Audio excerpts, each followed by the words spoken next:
Пайғамбарымыз саллаллаху алейхи вассаламның заманында бір жігіт үйленеді.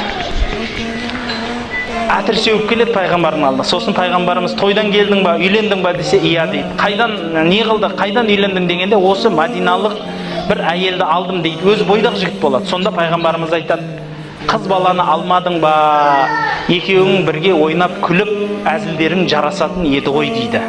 Расында да қыз бала бірінші ең алғашқы осы былай айтқанда шымылдығын ашқан адамға өте ыстық болады.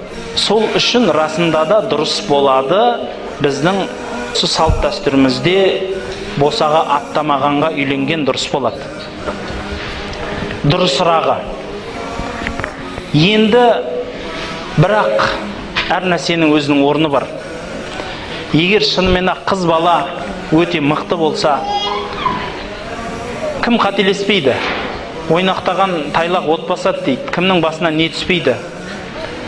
Бірақ басы қателік болғанменен аяқ жағы түзеліп кетіп атқан небір қарындастарымыз бар, әпкелеріміз бар. Егер шынымен сондай жақсы адам болатын болса, ата-анасы жақсы көргенді жерден, бірақ өз кезінде сондай ойнақтап қойды десе, онда алсаңыз болады. Пайғамбарымыз саллаллаху алейхи вассаламда расында да ең алғашқы әйелін есік көрген адам болады Хадиша анамыз. Бірақ бүкіл одан бұрын баласы болмайды, ол кісінің пайғамбарымыздан бүкіл бала-шағасын, 6 баласын туып береді. Және Хадишаны өмір бақи сүйіп өтті пайғамбарымыз. Көзі тірісінде екінші әйел алмады оның үстінен, соншалықты жақсы көргендігінен.